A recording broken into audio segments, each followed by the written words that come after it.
going to talk about soccer today, and I've played soccer since I was 5, and I want to play when I go to college. My name's Perro, and I've been playing soccer since I was little too, until this year, my senior year, I quit. I'm Faith. I played soccer too, but I'm really bad at it, so don't talk, but yeah. Yeah, so don't tell anyone we play Don't soccer, tell but Ari plays, she's good. She plays, we don't. And I'm Cundiff, and I've never played a day of soccer in my life, but I'm still going to talk about it too. So we are going to talk about like the famous soccer stuff. You know, the origin of soccer, like how it started, how it evolved. We're going to talk about the wage gap between men's and women's soccer. In America, because it's bad. Yep, and all the famous teams, the good ones, Like the the players rules. too. And then we're gonna move into holy name soccer, boys and girls. We're gonna talk about the season. So just wait. Oh, holy It's name gonna is get great. It's going to be good. Records trace the history of soccer back more than 2,000 years to ancient China, Greece, Rome, and parts of Central America also have claimed the start of the sport.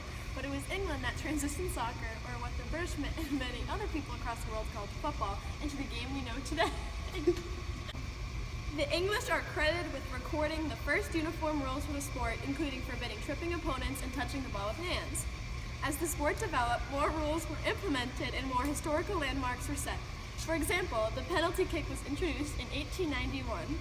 FIFA became a member of the International Football Association Board of Great Britain in 1913. Red and yellow cards were introduced during the 1970 World Cup finals, and more recent major changes include goalkeepers being banned from handling deliberate back passes in 1992 and tackles from behind becoming red card penalties in 1998.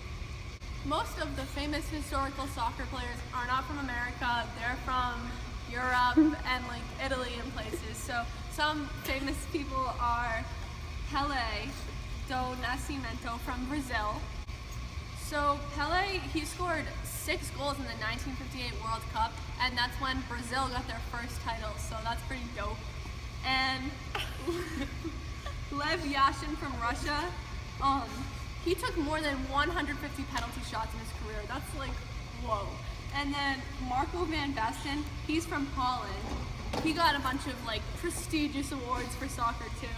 And there's a lot of debate, but like the best players basically in history would be, don't listen to her, Zidane, Maradona, Platini, Messi, everyone knows Messi, and Baggio. So yeah, that's pretty good. So we have the top 10 ranking soccer teams in the world, like based on our research. Obviously, this is like somewhat opinionated, but like online it said that Barcelona, Spain was number 1. Number 2 was Real Madrid, Spain. Number 3 was Manchester United, England. 4 was Bayern Munich, Germany. 5 was Chelsea, England. 6 was Persib Bandung, Indonesia. 7 was Arsenal, England. 8 was Juventus, Italy. 9 was AC Milan, Italy. And 10 was Liverpool, England. In recent news, the United States women's national team brought to the attention that the women would earn $99,000 each year if they won 20 regular season games, which is the minimum number they're required to play in a year.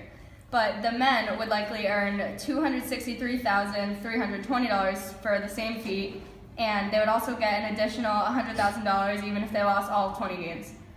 Additionally, the women get paid for playing more than 20 games, while the men get between $500,000 and $17,625 for each game played beyond 20. So to elaborate on the statistics that Meg just talked about, the men's team is, for international games that they play internationally, the men's team is given $75 per diem, but the women's team only receives $60. Another example is the men's team, well that's I'm going to continue anyway. So then the men received $50,000 for making the World Cup roster, and the women only received $15,000. That's like $35,000 different. That's bad. And then for winning a friendly match, the women get $1,350, but the men get $9,375. That's ridiculous. And also, for winning the World Cup last year, because the women, they're like good. they got $2 million, but the men's team, they got $8 million for losing in the first round. First round! So, New York Times, they wrote this thing in 2008, and it says that the highest paid female player made $341,000, but the highest male player, $580,000. What is going on? Also, there's some more information that I already said. So, in regard to the women's national soccer team's wage gap between the men's, the girls aren't letting it just happen. They're not having it. They're not okay with it. So with the help of their fans, they're gonna bring it to the media and maybe change something. The next video we're gonna have is with Alex Morgan. Alex Morgan has been playing on the women's national soccer team for a few years. I think this is her 3rd or 4th year. She's been with them through the FIFA World Cup and everything. So this really bothers her just because she didn't know about it for a while. So not the fact that she knows about it now when her husband plays on the men's national team, it really bothers her. This on sport with good reason. Since then, she has helped the team win a world championship, become a best-selling author. She's a married woman now. Oh. Alex joins us today as a paid spokesperson for Chobani Yogurts. Chobani. Go for the good campaign.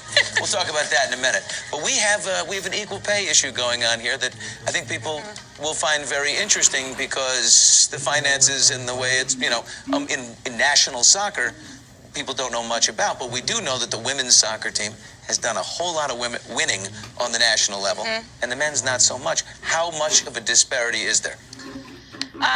It's pretty big. I mean, when the information became public, I think so many people were just really taken aback by the pay discrepancy. And, we've fought our way, and so have the men. So, it's great to see where they are now, but I feel look at that picture. We have a graph, Alex, Wow. for people that want to know. But yeah, I think for the past couple of years, over the last 10 years really, but especially over the last 5, I think it's a no-brainer for them to invest in this and to see the future women's soccer to continue to grow. All right, so that's a friendly match is between, it's just called a friendly, and it's between 2 countries. There's nothing really on the line. Yeah. We just play them. And if, let's say, the U.S. men were to lose all 20 games, each player would still get $100,000, and the women would get $72,000. And that's pretty accurate, I think, with a lot of women in the workforce today, and that's 76 a huge, on the dollar, something like that. or 79 or something like that. It Yeah. makes me mad. I don't like it. You're less than 79. You're But 72. you acknowledge, and Carly Lord, who wrote this letter, globally, men's soccer is a huge sport. When I think of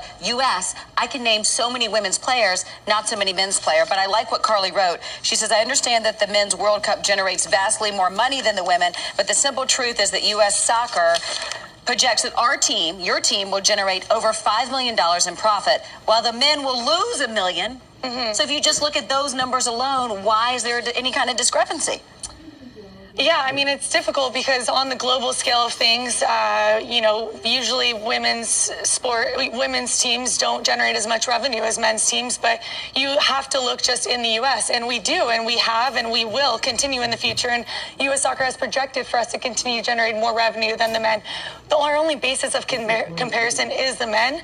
We don't want to go us against the men. It's really a fight against our employer, but that's the only basis of comparison that we have right now. What would help What would help greatly is if the men also took your side and spoke up for Are it. they? Have they been silent mostly, or are they, not to create a rift here, but A couple have spoke up in our favor. I mean, Landon Donovan, former national team player. Tim Howard, current player. That's pretty much been the 2 that have been a little more vocal than the rest of them. It would be great to have their support. And obviously my husband playing in the MLS, him and his team, I feel support us very much so, but would be great to have more public support from the guys. What does your husband say about all this? Oh, he's so supportive. I mean, he thinks it's so crazy to see the pay discrepancy, but he understands the fight, the battle that we have to have with our employer, with U.S. Soccer, and he's been really great. I mean, he's been helping me out so much. This is one thing, a graphic here we can put up I found interesting, a World Cup statistic. Last time in the World Cup, the men got bounced out at the round of 16 and got $9 million for losing.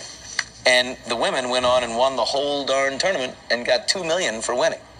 So men go out at 16, they get 9. You guys win and get 2. too. That's a whole different problem, though, because that goes from FIFA, because that's FIFA. That's FIFA, that's okay. That's the money that FIFA allocates for each men's team that wins based on what they feel is fair, based on the marketing dollars that they receive or what. So that's a whole other issue. Right, this is U.S. soccer, and the problem being for in those countries, a lot of them don't care about the women's program as much. Yeah. Where U.S., Japan, there are Canada, where our women's programs are all very, very strong, and the ratings. I mean, television ratings. When you guys. Last year's World Cup title game, 23 million people watched. I mean, we beat out NBA Finals, I think World Series. So, it's comparative to all of the major men's sports and leagues in the U.S. This one gives me a beef right here. This is people at home can relate to, too. Per diem, so that's what you get when you're on the road. Okay, men get $75 per day. Women, $60. Just make it fair. You're going to eat great. You can go out to eat and grab something fun. Like, why is that a little discrepancy there? Yeah, it's a little weird, yeah. All right, this bugs me, Alex. I'm mad. Listen, here's what U.S. Soccer says about in an official release here, what they say. Our efforts to be advocates for women's soccer are unwavering. We are committed to and engaged in negotiating a bargaining agreement that addresses compensation with the Women's National Team Players Association to take effect when the current CBA expires at the end of this year. It sounds to me that they're saying we're going to get into this and we're going to do right. Do you have faith in that? I hope so. Do I have faith in it? I don't know. Negotiations so far haven't really paralleled what they've said there, but I hope that because now it's kind of more of a public issue, that it will be accelerated a little bit more, and we'll both continue to meet a compromise that is fair and equal. I like the release talking about. So we're going to be interviewing some soccer players from the boys team and the girls team and talk about their records, the players on the team, and how it's like as an environment. All right, Ryan, when did you start playing soccer for Holy Name? I started playing varsity in 8th grade. And you've been playing up until now? Yep. That's good. And were you ever intimidated as a freshman by the upperclassmen? Yeah, I always remember them being bigger than me, and I always looked up to them. All right, Ryan, technically being the upperclassman on the soccer team now, how do you think the freshmen feel when they play with you? I feel like we definitely influence them in a positive way. We make them feel welcome at every practice and at every game. We try and incorporate them into things that we do. That's good. And so what do you think your prediction for next year's season is? And who do you think your biggest competitor will be? I think we're going to have a really good season next year. A majority of the team are going to be seniors, and our best competitor is probably going to be Doherty. And how did you do against them this year? We lost them twice. So maybe it'll improve next year. But thanks for having this interview, Ryan. Good luck next year. So I'm going to be interviewing Tom Lech, and we're going to be talking about the wage gap and sports at Holy Name. So, hi Tom. So do you know anything about the wage gap? I heard about the wage gap on Twitter and on the news. What did you hear about the wage gap? I heard that girls don't get treated fairly because boys make a lot more than girls do in sports. So what's it like to be on a team at Holy Name? It's fun. There's a lot of school spirit. Everybody comes out and watches the games, and it's fun to play. Yeah. You know what I'm saying? Do you think there's any difference in the way the boys teams get treated at Holy Name versus the girls teams? I think a lot more boys games get more attention. Like, more people show up to watch the games than like the girls games. I mean, and I don't think that's fair. I think girls should get more attention, but it's just not how it is, I guess. How does the money get distributed between sports at Holy Name? Evenly for the most part, but a lot of the boys teams get a lot of like new uniforms and stuff like that girls don't really get. But it definitely should get spread out a little more because it's not fair, and girls deserve more because they're good people.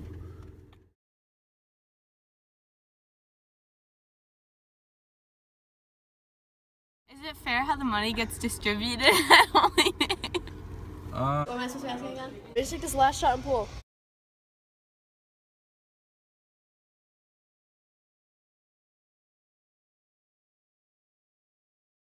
Wait, were you talking about stuff? In recent news, the United States Moral of the story is that Connor Sullivan with two girlfriends.